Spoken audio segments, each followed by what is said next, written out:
Take a seat, Captain Chambra. Thank you.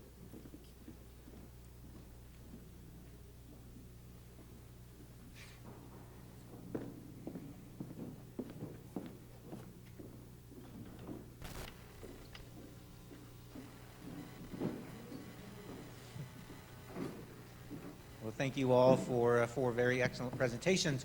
I would like to open it up to questions from the audience. Sam is going to come around with a handheld microphone if there's any questions. No questions so far. I have some, though. To find the right page.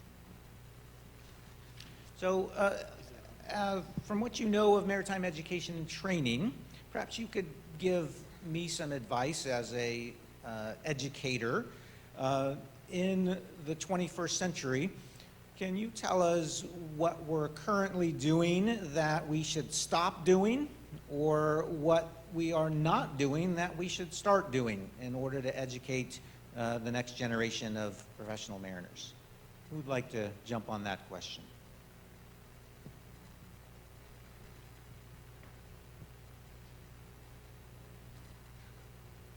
I'd like to suggest that we're in an environment where change is happening at pace. Michael Bergman's presentation this morning, which showed us those mobile phones and the Nintendos, and started making me feel old. So in order to accommodate the pace of change, we need to think in terms of a foundation of research which drives the education agenda, and then the education agenda drives the training agenda. And by that I mean that an educated officer can train himself, and that sense of personal inquiry is the foundation of education as opposed to training. So going to a library, writing an essay, getting involved in a sticky problem which may not have an immediate solution, but lateral thinking is required, seeking out references, producing evidence, and creating a dissertation is how you take steps forward in an institution such as this.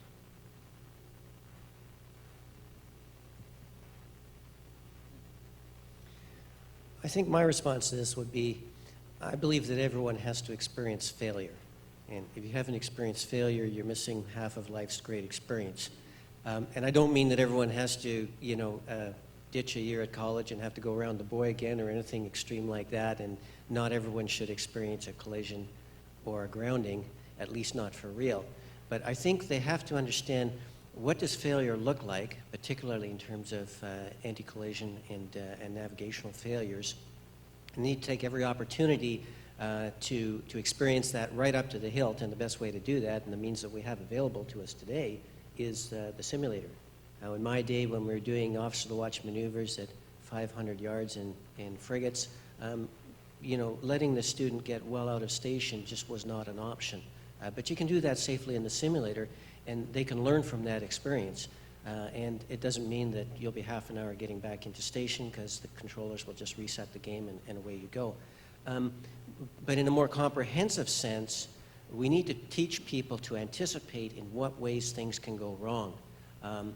When we're doing these maneuvers in the simulator, and the one that is my favorite is, you've got the ships in line abreast at 500 yards. So there's 5 ships, and the middle one is the guide. And the signal is given for a change station or exchange station. So the 2 ships on the port wing will exchange station, and the 2 ships on the starboard wing will exchange station. That means that the one furthest out on the left wing will come hard starboard, and he'll ring on 15 knots, and then he'll basically do a fishtail maneuver and come up the stern of the inside ship, who halfway through that maneuver comes hard to port and opens on a steady bearing to the port wing. And we ask the students when they're doing this kind of maneuver, what are the safety considerations? And by rote because we teach them these rote formulas for reporting. And there's something in that, too, in verbalizing, how you're going to do something and what the risks are. And the Navy's particularly good at those kind of pro forma reports. But it always kills me that they'll tell me the obvious, that such and such a ship is going to come within 200 yards. They won't tell me what are the potential ways in which the other guy can mess up the maneuver and be a threat to you or the other colleagues. And that goes for all the maneuvers. And so that's what I try to teach them, is not just what it's going to look like when it's going right, but at what point do you realize that it's going wrong and badly wrong so that you can take avoiding action. Well, I would go by the C-drive concept from the bridge back to the training. Training should be centered on what is the person expected to do, and then cover those base fundamentals which are essential to understand what we're supposed to do. The present context of STCW syllabus takes it too deep. At master's level, I learned a lot about magnetism, gyro. At second maths level was learning a lot about principles of navigation, things which I never used at sea, and it looked like it's, looking back in my 37 odd years, wasted effort. I didn't use it. I would have preferred to have learned a little bit of ship handling and how the rudder and propeller work at that state than to worry about precision and nutation, which doesn't make a difference to me, because whatever data I get it from the almanac. So even for taking sights, as long as I knew the calculation and the base fundamentals, it could have been, even in 77 to 1980 when I cleared my first exams, could have been happily reduced by 50%. I never used any of that. And there's always a fight when we introduce new. There's a heavy reluctance to drop what is old and redundant, and that is what should be done. There's no point overburdening the mind of anyone with things which you have to do this for the exams, and then what? Well, then forget about it. It's no point having it there to start with. Let a few experts study it, those who do design systems, but the majority of operators need to worry about how to operate correctly. That's my viewpoint. Leave it as practical as possible. Thank you. My question was similar. I teach navigation at Maine Maritime Academy, and as I look at developing the curriculum for navigation, it's obvious that some things are going to have to drop out. Celestial navigation, how deep do we go into that? But do you feel that some of the basic pencil on the chart needs to be abandoned also, since we can do it on an electronic chart?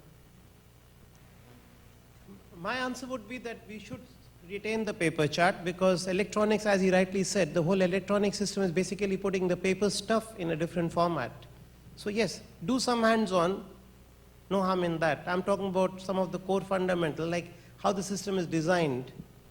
Some of those elements, or some of the too much of theory, it takes away a lot of time and effort and has no practical application. In our experience in the Royal Canadian Navy, when we qualify our fleet navigating officers, those that are tasked with the specialist navigation of the frigates, destroyers, and the tanker, they do a 4-month course which includes a 3-week sea phase live in a frigate, and we go up and down the coast into some of the tightest spots that you can fit a frigate in. And I've done a couple of those cruises in command of a frigate, and so I've seen it both, as a navigational specialist and as a captain. Notwithstanding the advances of e-navigation in the Canadian Navy, part of that final sea phase test for the fleet navigating officers is doing it on paper. And the reason for that is basically, kind of a last-ditch test of their fallback skills for doing it manually, but also because it encourages them to think about what are the potential faults and errors in the position that they're plotting, what's the time late on it, and how do they factor that into their risk assessment of where they've been, where they want to go, and what's the probability of where they actually are. I think, so that's good enough for the fleet navigating officers, but I think everyone needs to start with a healthy systems knowledge about what are the contributing elements that result in a plotted position on your ECDIS display, and what are the potential faults and errors that can be fed into that, whether it's spoofing of the GPS signal, whether it's errors in alignment of sensors or God knows what else. They don't have to know the bits and bytes of it, but they have to have a sense of what's the potential pool of errors that could be accumulating around that position, because it's not a perfectly precise pinpoint position that's reliable without question. So that kind of healthy skepticism has to be programmed into the candidates. As a cadet, I honestly think using charts is really helpful, especially in understanding ECDIS later, because I don't know if this is the same at your academy, but we have an entire class where it's basically chart plotting lab for a semester. So we just do that for a semester, and then we get into the ECDIS and radar and all the electronics. So I think it's really helpful to keep that in the system. But I also think it's important to get into the radar and ECDIS learning aspects as soon as possible. With the ENAV course that used to be at Cal Maritime, it would have freshmen, sophomores, juniors, and seniors all in one class, and the upperclassmen would help the lowerclassmen to understand the ECDIS and radar just right away, which I think would be nice to have. We don't have that class anymore, but I would hope to see it again at some point.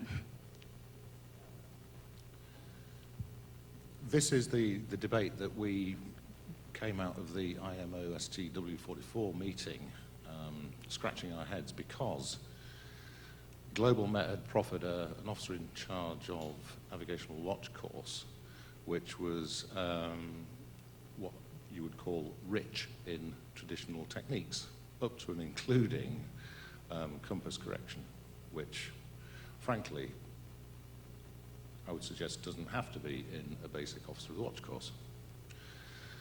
This sort of confronted us with the idea that if people are going on to a glass bridge, they're studying for an unlimited ticketed career in SOLAS vessels, then they're going to confront ECDIS as a mandatory charting system, and the task analysis suggests that they should be preparing for a career in an e-navigation environment. However, there's a whole other world of smaller vessels that aren't SOLAS, where ECDIS isn't compulsory, and where other skills have to be brought to bear. So it's almost as though we're going to be looking at two streams. And this is where we need to have a sensible conversation about how brave we are in introducing charting electronically before we start training, as it were, a toolkit of save your life skills, which are based on the older stuff that you and I are familiar with.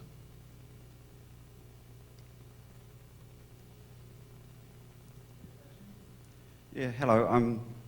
I'm David Wardle from the New Zealand Maritime School, and your introduction this morning, Professor Brown, rings so true with me. I've taught celestial navigation.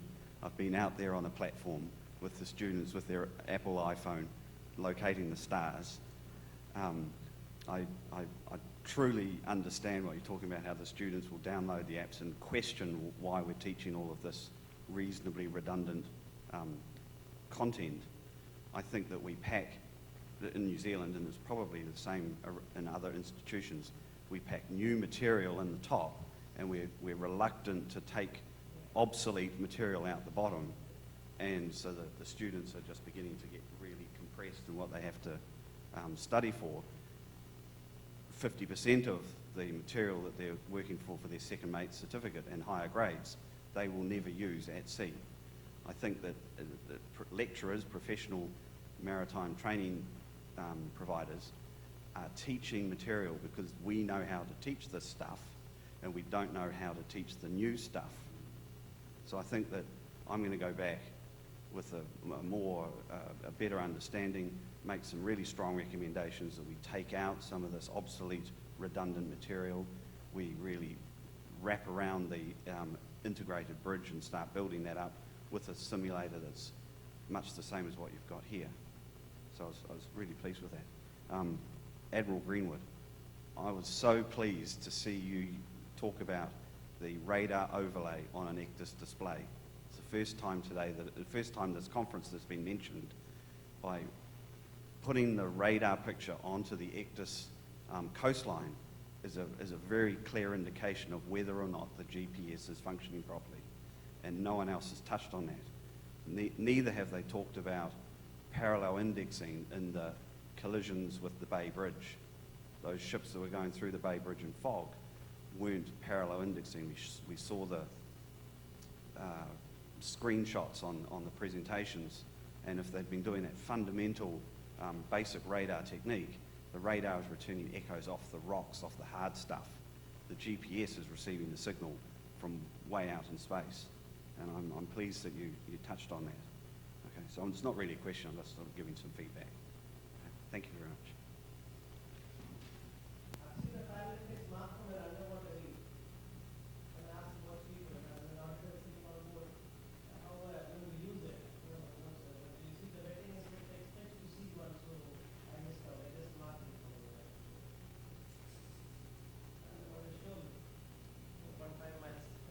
Indexing. We have time for one more question. Hi, good afternoon. Thank you very much. I'm Richard Perron from Transport et Gagné in Quebec. I have a question for you. How do we train the trainers? Pardon? How do we train the trainers? How do we train the teachers in the academies to make sure that they keep up with the changes? Make them go out to sea once in a while. I do that. Yeah, I keep doing that. My boss is very upset with me. He said, "Are you resigning and going?" I said, "No, just give me unpaid leave for a voyage and I'll be back." I think that's the best way, in my opinion. Nothing better than that. Go out to see it firsthand, come back and teach what's required. I'll have a go at answering that from our perspective as well. I talked a little bit about the orcas, and there's a couple things to point out there that when those ships go to sea to do those maneuvers that they've practiced in the simulator, they're all commanded on a rotating basis by the course training officers, that is the navigation instructors from the school. So they're all lieutenants, they're effectively second mates. They're not all navigation specialists, but they have the opportunity as instructors to get qualified on those ships and then to go and command them at sea on a rotating basis. So what it means is that they're all individually completely refreshed in the hands-on aspects of not just commanding the ship at sea, but actually firing up the ship and making sure that all the equipment is ready to go, because there's no technicians on those ships when they go to sea other than the marine engineering master seaman, a non-commissioned member. The other thing is, through the command development program, that 10-week process where we discuss decision making and we refresh them on navigation skills and ship handling and all the theory and decision making modes and all the rest that suit them to go forward. The last 3 weeks of that are an at-sea phase where the lieutenants at a more senior level have the opportunity to qualify in those orcas as well. And if they do so, that constitutes what we call command level 1. And the next stage is to go to their operational ship as a department head and get their captain's recommendation to sit the command qualifying board. So at that point, they earn, if they pass the board, which is done on tabletop and a simulator runs, then they would be command qualified at a level equivalent to Master Mariner in the naval sense. But what that does is, having that qualification of the Orca command allows those relatively junior officers at lieutenant level, when they're not at sea with their operational ship, is to take the Orcas at sea to act as mentors and commanding officers for junior officers. And we think that is a great supplement to their operational experience and giving them some minor command experience, allowing them to mentor in a really straightforward and meaningful way at sea.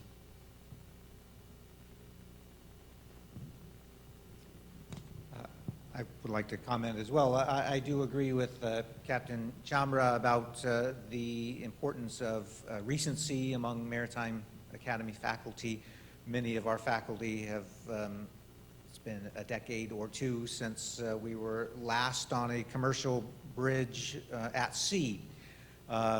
We are exploring very preliminary stages a partnership with some shipping companies so that for a week or two, one of our faculty members would sail aboard a ship as a cadet training officer, for example, which would relieve the ship's crew of that important task. But it would also give the faculty opportunity to observe another type of ship we've not been on before, to see the new equipment on the bridge and how it's used in real life. So I think that has a lot of potential for keeping the trainers on the cutting edge of maritime technology as well. Chevron. We found a way out to send our trainers out as auditors, so they do a 10-12-day trip, at least make a voyage, see what's going on. So more than 3 years ashore, nowadays it's a problem. You are unfit to go back. Absolutely. Well, thank you to the panel for your excellent talks and your answering the questions. We are to a coffee break from until 3:30, and then we'll be back in this room. I do need to make 2 announcements before I let you go. During the break, all speakers and moderators from the last 2 days, please stop by the desk in the table in the lobby right out here and pick up a small thank you gift for your participation. So anyone who's spoken in the last 2 days, there's a thank you gift out there for you. And also, Margarita Lutzhoff would like to share a ride with someone back to the hotel at about 4 o'clock or sooner. So if you are going back to the hotel before the end of the session this afternoon, please contact Margarita. Okay? Thank you. So enjoy the coffee.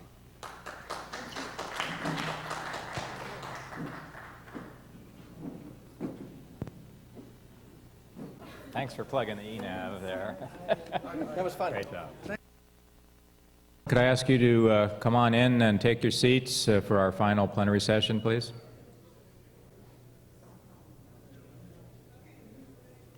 Breton and Korea from Mr. An, what is going on in those 3 countries. And although they're separate parts of the world, well, 2 are in North America anyways, it is interesting to see that the developments are largely parallel. People are thinking the same things, especially the shoreside e-navigation service providers are delivering information and services that their users want. And although they're not identical across the spectrum, they're all very similar. So we have been talking about e-navigation for a long time all over the world, but it's interesting to see how the developments of putting e-navigation into practice are taking place.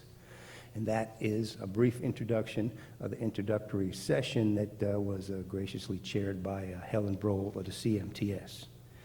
With that, could I please invite David Petrayko to introduce his session and give us an indication of the results from there. David, please. Thank you, Mike. The session 2 is on waterway management and environmental stewardship, and we started by reminding ourselves just how demanding marine navigation is and is becoming even more so. Ships of ever larger sizes, tighter schedules, competition for water space from other water space users, aquaculture, energy, et cetera, and the predictions for increased growth were all going to create us a challenge with or without e-navigation. And so when we looked at it, our first presentation was from Captain Douglas Grubbs from the lower Mississippi, who gave us an amazing example of what could be achieved when all the stakeholders in a port were able to get together and create a common, practical, even though high-end system, and why that was important. We heard that there were 500,000 vessel movements a year, and that a single cruise ship could earn the community up to $1 million a pop. And that this drove that kind of innovation, and it was a very good illustration indeed. Then we heard from Commander Jason Tama of the Coast Guard about some of the activities that are happening with waterway management here in San Francisco Bay. And again, it was a very enlightening presentation, focusing on the use primarily of AIS, how AIS tracks could show the historic vessel movement in a port, and could also show almost immediate reaction to new measures, how virtual aids to navigation could be used to heighten situational awareness, and how their use could be measured and improved upon for the future. Again, an excellent example of how navigation, electronic navigation, is used presently to improve coastal management.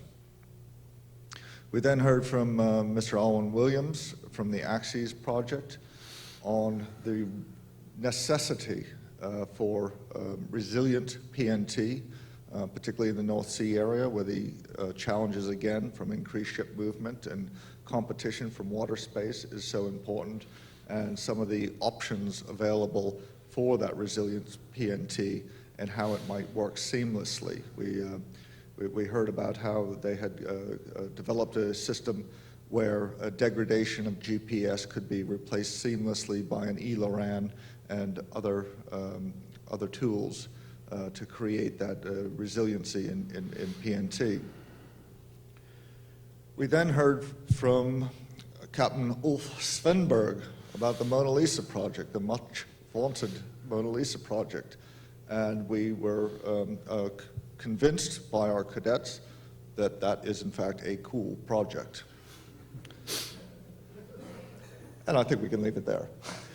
But it's a very good example of how we're using electronic navigation, how we can use enhanced navigation, and I think this really drives home the point of the key word for me in e-navigation is harmonization.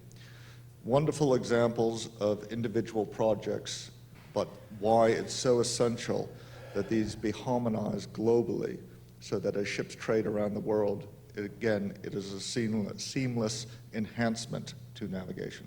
Thank you. Thank you, David. That was a cool summary. Next, could I please invite Dr. Lee Alexander to summarize his session? Dr. Alexander, please. Thank you, Mike.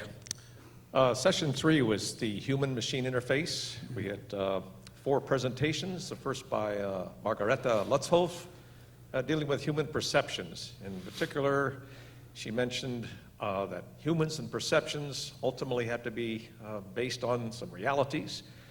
She explained what a human-centered design approach is in terms of what do you want versus what do you really need. She went on to explain that they're designing for information needs, and some of the research that she's performing, particularly in the use of multidisciplinary groups, looking for the right questions, but even better answers. Our second speaker was Michael Bergman, who addressed situational centric display. In other words, increased information through better, more enlightened human-centered design. He showed a variety of so-called modern equipment to start off with that, for those of us graybeards, we thought were state-of-the-art, but of course now are obsolete.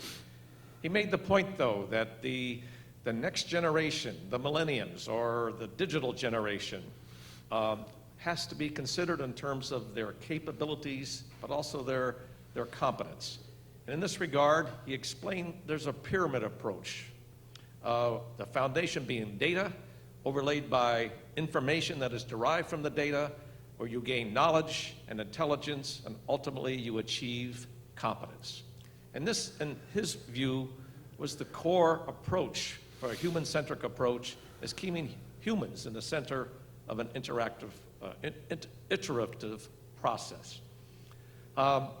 He also explained some of the human-centered design aspects, particularly in defining data guidelines, situation-centric data, filtering, selection. In other words, the right information based on the current situation and task at hand. Our third speaker was Captain Joe Ryan, who demonstrated clearly what a mariner is capable of doing when you have a system failure. Incompatibility of a PowerPoint presentation expertly prepared that did not work in Sam Pakoda's advanced Apple system. In other words, Microsoft versus Apple.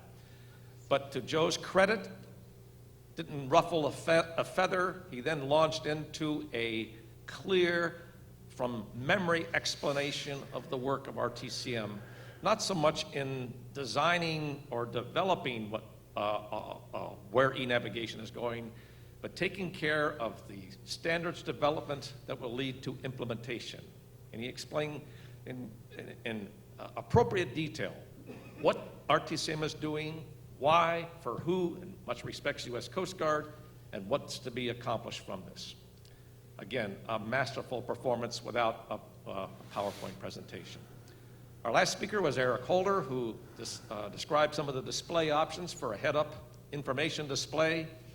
In particular, he emphasized it's how to get in touch with the maritime user in terms of what is being harmonized with what, which is based on the task or the current situation, and the optimum way in which to perform the task.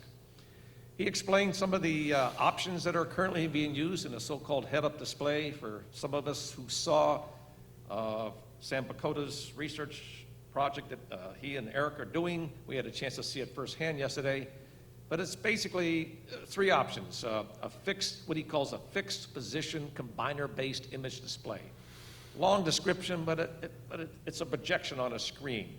And there were two different varieties, and then the third would be a movable head-up display, similar to what Sam showed when he had the Google eyeglasses or whatever. He then explained some of the pros and cons of the different approach, particularly multiple colors, combiner-based human-centered design, transparent displays, and head-up. We had a very useful panel discussion. We clarified some of the points that have been made by the various speakers. We came to the realization after some discussion that augmented reality should not be fiction. In concept, it supplements what really exists.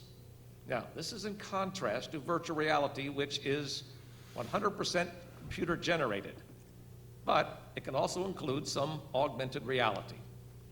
We then had a discussion on what is real, what is physical, and what is virtual, and came to the agreement that there are real, physical, and virtual, and depending on your perspective, there's different ways to view what they are.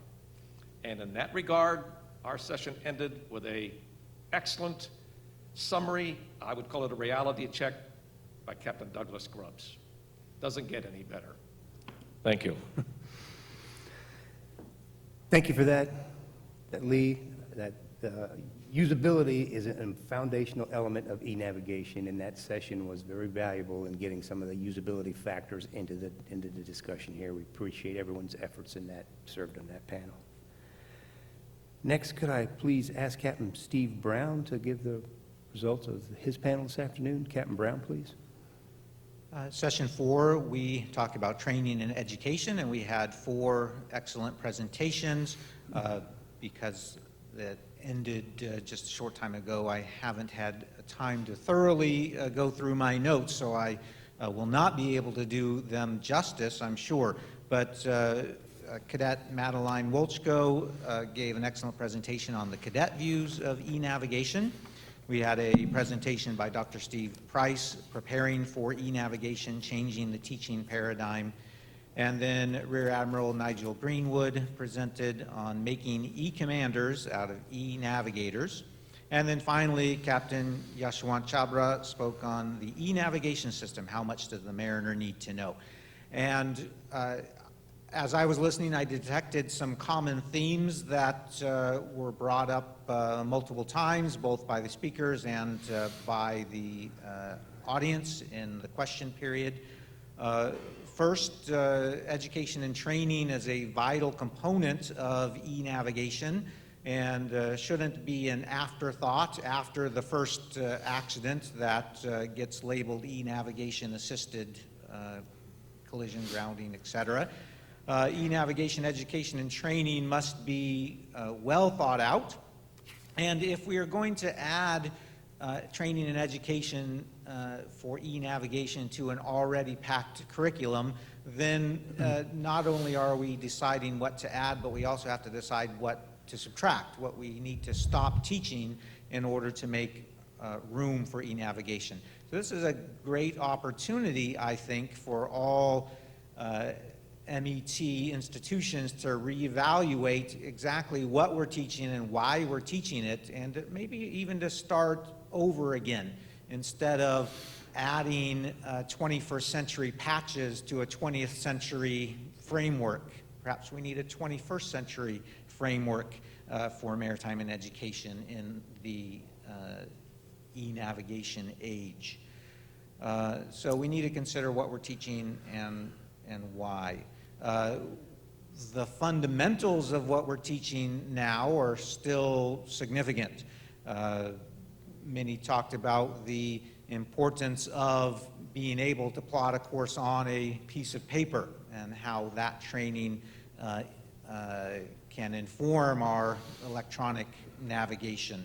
The concept of cross-checking, which is centuries old, will still be of vital importance in e-navigation, and looking out the window to confirm what you see on the screen with the real world. Human error is still the #1 cause of accidents. So our role as educators perhaps is to prepare the humans operating the ships to make the right decisions at the right times. Thank you.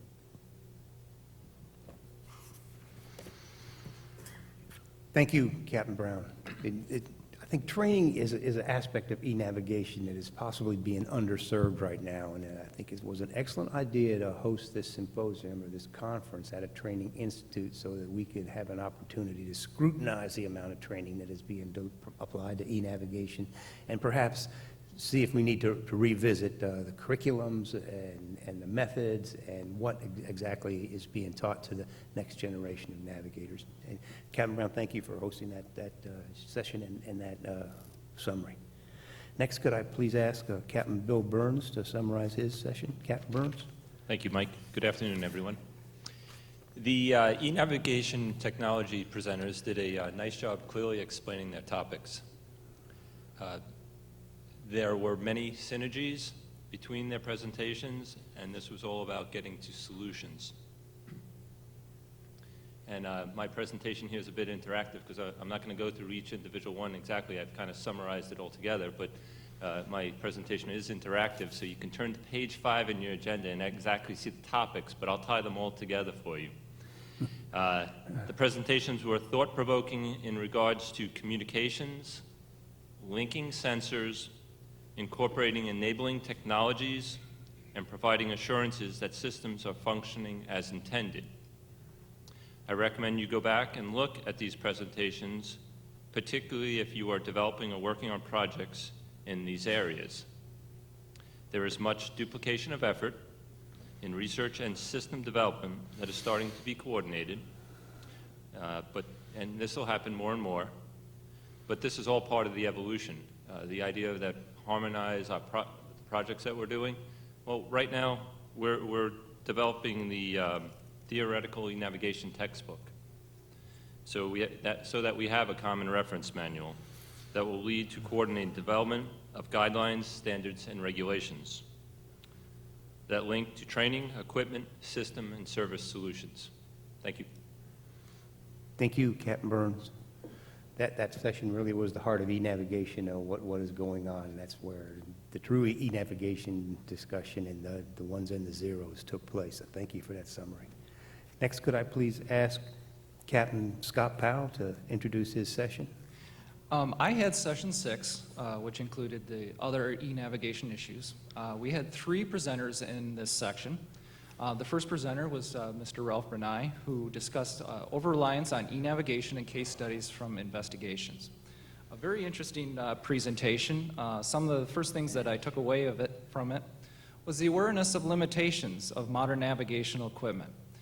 Some of the principles that need to be considered is redundancy, whether it's electronic secondary GPS, secondary gyro compass.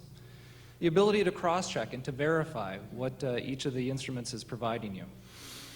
The training must take into account the limitations of the equipment and to recognize what happens when one of the components goes down, and to recognize how to both react to it and what it means as the voyage proceeds forward.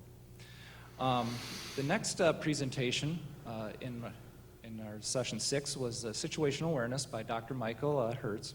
And he discussed a very interesting discussion on cognitive load. And cognitive load really measures increased retention during training, an objective comparison of the user interface, and objective measurement of the value of different sailing aids. And really what it is it measures how much is retained, but at the same time looking at things such as cognitive overload, which can lead to errors. Something objective as this has to be measurable, and in the end is how to both measure cognitive load and to optimize training based on it, based on those results. The third presentation that we had was about AIS Class C. And really what it was is extending the benefits of AIS to the small vessel community. This was not to be confused with the AIS Class A, Class B. The AIS Class C would combine electronic charts and AIS information on smartphones. So it would make the users a very mobile technology. The AISE combined the use of augmented reality for object identification, and it combined the use of social networking. So an interesting use of smartphones and AIS. And that's what I had for my section. Thank you, Captain Powell. Well, your session kind of touched on all the other sessions, so it's interesting that it was called All Other, but it got a little bit of everything else. Thank you for that. Well, we've heard from each of our session chairmen. I would like to open the floor to see if there are any questions for the session chairman or any one that might be addressed to one of their speakers. And if not, we will begin by taking a look at the conclusions and the recommendations that have been assembled by the conference organizing committee. Are there any questions for our session chairman? Seeing none, then thank you all again for your summaries.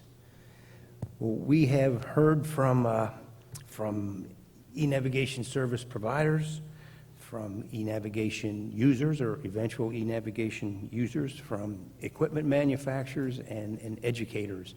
And I think those are the 4 elements that are going to go into successful delivery of e-navigation at some point in the future. So right now, what I would like to do is share with you some conclusions that have been arrived at during the course of this conference.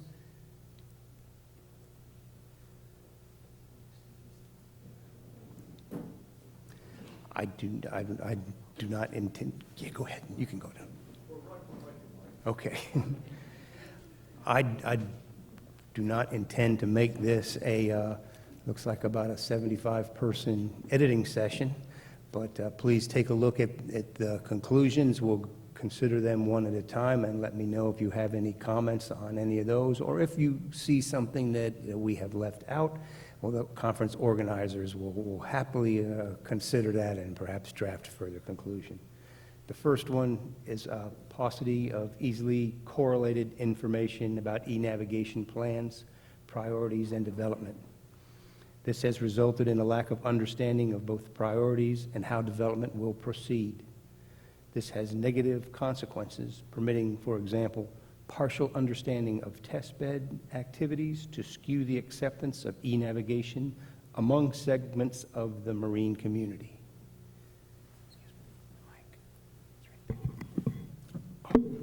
Sorry, sure.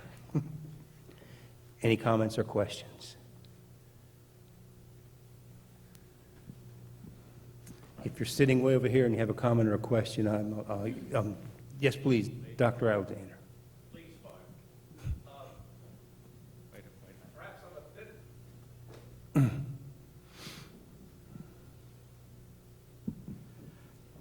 Thank you. Perhaps I'm a bit biased, but I thought Daniel Breton's presentation of what's occurring in Canada, where, when, why, and how was fairly clear. Perhaps we need to be more specific on where this paucity of easily correlated information actually exists, because that is not the case in Canada. I would concur. I agree that it is not the case in Canada, but I think the suggestion was made in other parts of the world that are not caught up quite with Canada. There was a similar discussion from Mr. An in Korea, how that paucity doesn't exist there either, but perhaps it is present in other parts of the world. Then perhaps the conclusions can be modified slightly to reflect those two realizations, both Canada and Korea. I think due credit is where credit is due. We will note that, but as I said, I did not wish this to turn into an editing session, but we will specifically credit Canada and Korea for the progress they have made in this. That is a reasonable conclusion from this session. Any other comments on the first one? If you're sitting over on the left side of the auditorium and you have a comment, you better yell, because I can't see all of you. Next, e-navigation implementation must provide for the inclusion of smaller vessels and recreational boats which are not directly governed by SOLAS. I think that is directly supportable by the discussion of EAIS that we had this afternoon.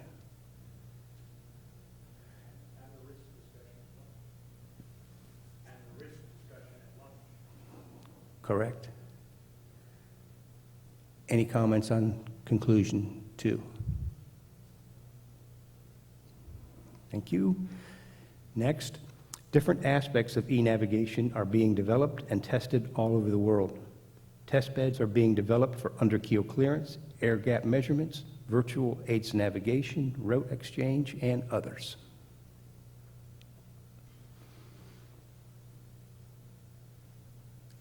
I think that is basically a statement of fact. We heard of the test beds being developed in many places around the world, but getting that data together is the challenge, not the test beds.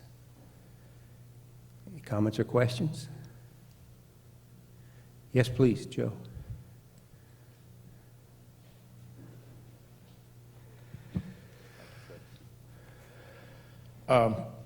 With respect to the harmonization, which has been repeated over the course, perhaps part of the conclusion should be that there does need to be some closure and harmonization with respect to all of the world, because some of the test beds are disparate. It's not just different aspects being used, but in some cases, the test beds are taking disparate approaches.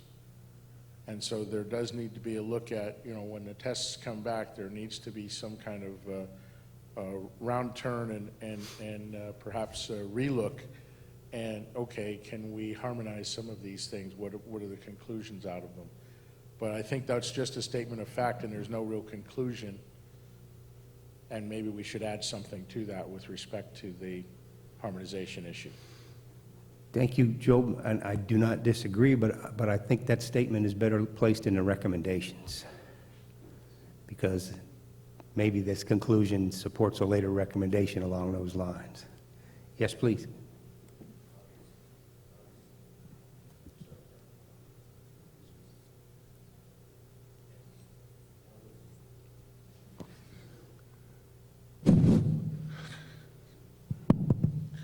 I was simply going to suggest that the third point there, is a statement of fact.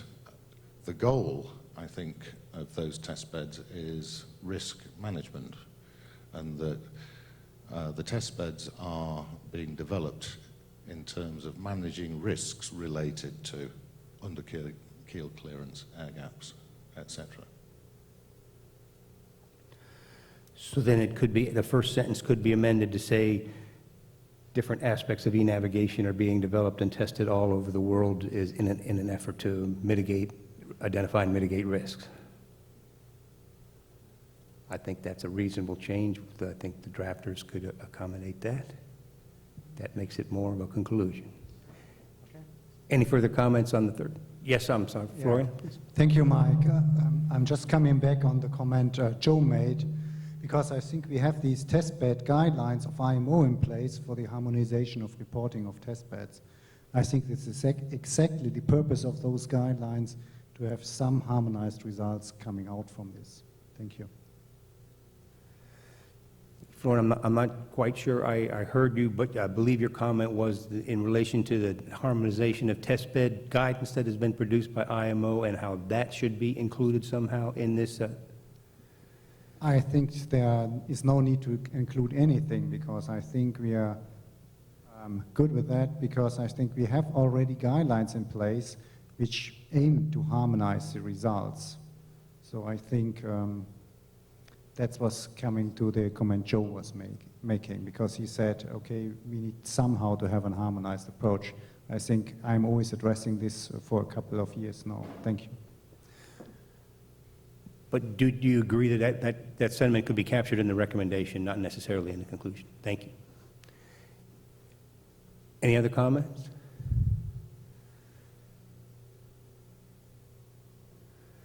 Next, e-navigation related training is a major issue afloat and ashore, with the need to train mariners to new levels of sophistication starting at the entry level. And that is the entry level for mariners, not the entry level for sophistication.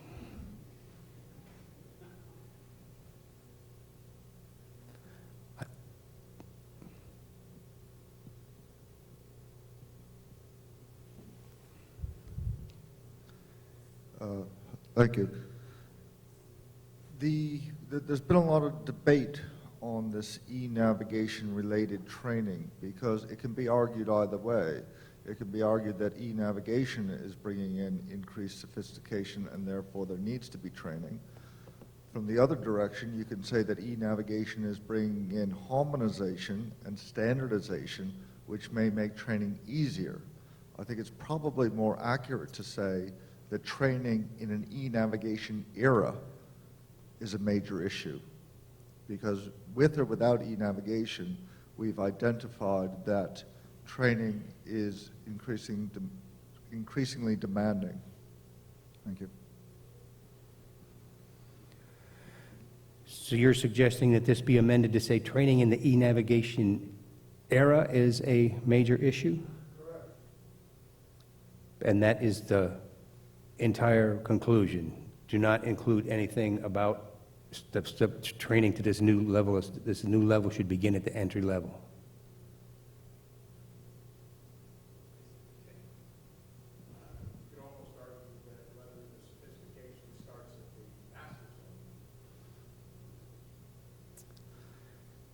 Again, you may have to split this into conclusion and recommendation, but I'm happy with the second part of the sentence. But I think it's training in an e-navigation era, rather than assuming that e-navigation is going to bring in that increased sophistication that requires the training. Thank you. So we'll amend the first part of the conclusion to say training in the e-navigation era is a major issue afloat and ashore. I think that was supported by the training discussion we had this afternoon and by Admiral Cropper's introductory remarks at the start of this meeting. You had another question, sir? No, I've got the second part of the sentence is gone. Okay, thank you. Any other comments or questions? And the organizers, I assume, caught that editorial change?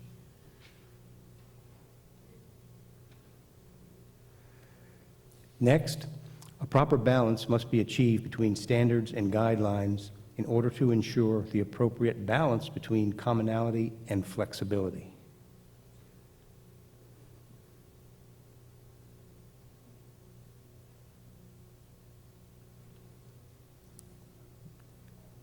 Comments? Questions? Seeing none, moving on.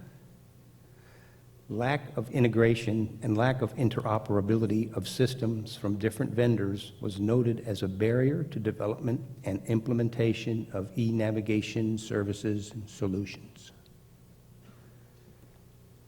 Michael Bergman, please. Yeah, I think the ICE navigation's aim is to create enough standards and guidelines for improving interoperability and integration. It is a matter of fact that we do not have those standards available, and therefore the systems are not integrated. I'm having a real hard time hearing you, Mike. Okay. So the difficulty I have with that sentence, it looks like the lack of integration and interoperability is actually hindering e-navigation. E-navigation's aim, as far as I see it, is the building up the integration of that, which means building up the standards and guidelines so interoperability is doable, but also means that the current limited integration and lack of interoperability, which is a fact, is not a barrier for e-navigation services and solutions. It is the reason for having e-navigation services and solutions.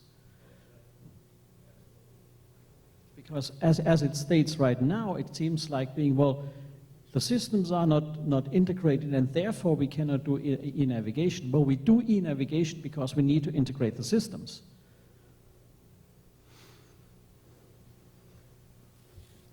I agree, but I don't want this to turn into editing session. Are you recommending that this conclusion be removed? Reversed. One is the cause, the other is the result. I see what you're saying. I think we can take care of that editorially.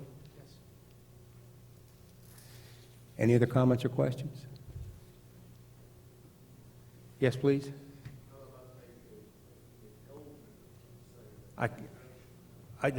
Please use the microphone. Why not make it goal-driven and say that integration and interoperability of systems are an objective?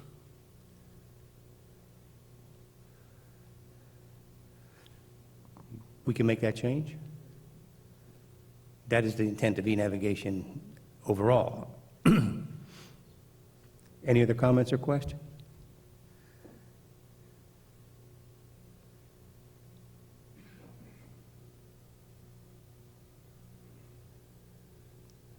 That brings us to recommendations. The first one, create a clearinghouse for ideas, tools developed, test results, and general information to allow others to build on what already has been achieved elsewhere and as a source of public education about e-navigation.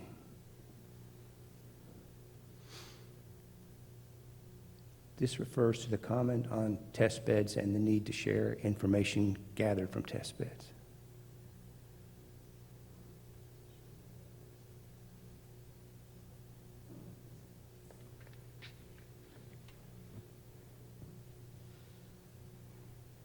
I was bound to say it sometime this week. Words have meaning. Clearinghouse, I'm having difficulty with. Perhaps forum, but clearinghouse implies an institution, and I think that is not within the e-navigation concept of trying to harmonize things around the globe. I think a forum would be a better recommendation. We can make that change. Thank you. Anything else? David? It might be worth recognizing the IALA enavigation.net forum, which has been developed for that purpose. So it might be worth putting at the end IALA www.enavigation.net be considered for this purpose, something like that. Thank you. I think that's a worthwhile change. We'll make that in acknowledgement of one of our sponsors. Any other comments? Moving on. Ship owners and system vendors must be active participants in development and promotion of open source standards adaptable to future technologies. In the back, please. Oh, I'm sorry. No. Sorry. My request would be to have ship owners there, but I think involve ship's officers who operate the system. Ship owners will give us any bullshit. I am sorry to use these hard words, but from representing a third-party manager and having worked in ship management companies all my life, ship owners will expect me to do the job even without giving in equipment, if they can help it. If it's not legally required, they'll say do without it. I just told you, 20% ships don't have a sextant, because the owner says it's not a legal requirement. So ship owners, sorry, I don't trust them much. They'll expect it good operation without giving us the stuff. Put ship's officers there. Ship operators, then, is the preferred word? Ship's officers may be a better choice than ship owners alone. Ship's officers. Yeah, those who operate, because that's what matters. The person who's operating can comment best whether the system is useful or not. Thank you. I think we can make that change. Michael, you had a comment?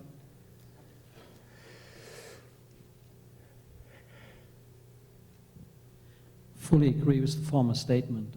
Wanted to make that as well because ship owners are sometimes just interested in the finance, so they have ship financiers and so on and so forth. So, but also I'm a little bit puzzled with the terminology open source standard. What is an open source standard?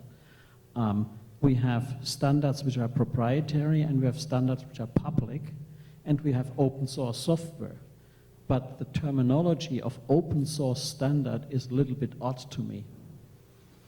So would it serve to just remove the words open source and have it just standards in general? Exactly. That would I think, reflect what I understand here. Okay. We can make that change. Thank you. Hello, I have a comment over here. I do agree with Michael, but I think, I actually think it should be open standards. I mean, standards are by the nature open, but it's very important in this context to emphasize open standards, so it's not anything but an open and preferably totally free standard. So I would vote for that, but open source standard is a bit worrying, so open score out source. So the suggestion is to make it open standards? Yes. Michael? Actually, I would prefer the word public standard because I think that is what is regularly used. You have public standard and you have proprietary standards. And I agree that we need to have public standards in order for the harmonization. So I would use the word public standard because that is a general term we use in the industry. I think we can make that change. I trust the organizers got that. Any other comments on this recommendation? Moving on. Equipment performance standards for ECDIS radar, et cetera, should be flexible to allow onboard implementation of e-navigation services and solutions.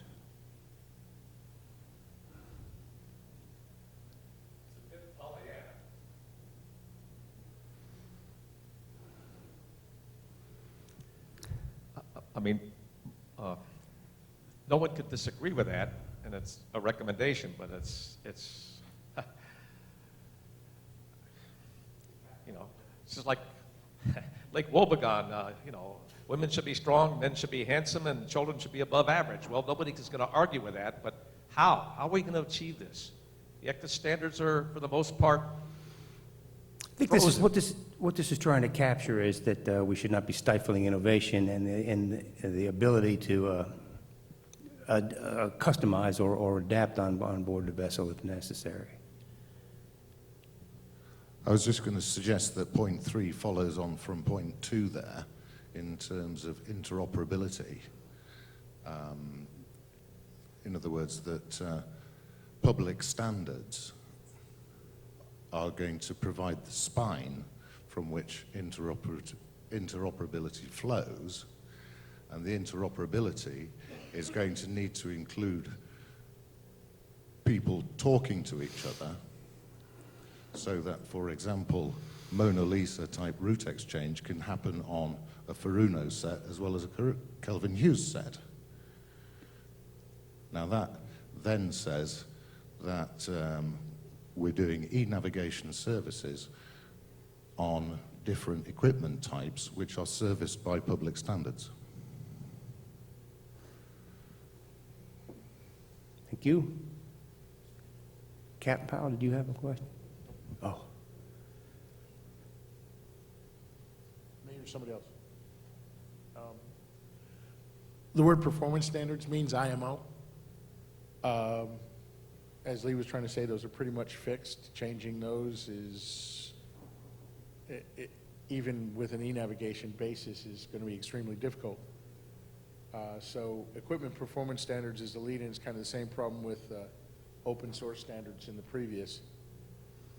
You could say generically standards should be flexible to allow. I think that's a recommendation, but it's going to be limited to which standard body can be flexible. Some can be, some cannot be. An IEC technical standard derived from an IMO performance standard may not be flexible enough on an ECDIS, because the ECDIS standard, for example, in one of the pieces, you cannot within ECDIS adjust the charted depth. Yet that's probably going to be a very good example of an e-navigation implementation. You can, however, at an RTCM ECS, adjust the charted depth. Different standard, same derivation, different rules for the organization. So public standards generically or standards generically, but I think performance standards is the wrong verbiage there. Thank you. Michael? I fully agree with that statement, and perhaps it would be a solution to just strike out performance. If you have equipment standard, then you are talking about the different standards, whether they are IEC standards, IEEE standards, and so on and forth, and you do not tap into the political issues of IMO performance standard. That may solve the issue we try to, or we discuss here. So the suggestion then would be to remove the word performance. Yes. So it says equipment standards. And recognizing Dr. Alexander's comment, this is a bit Pollyannish. It's really, if this recommendation is going to serve no purpose or to do nothing to advance e-navigation, do we need to retain it at all? Because it was also said that it really follows on from the previous recommendation.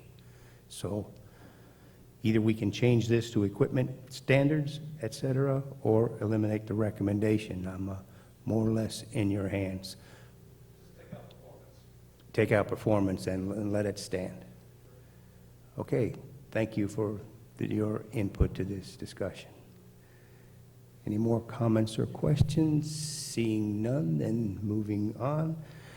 Manufacturers should adopt inter-vendor operability that still allows them to develop and market innovative products.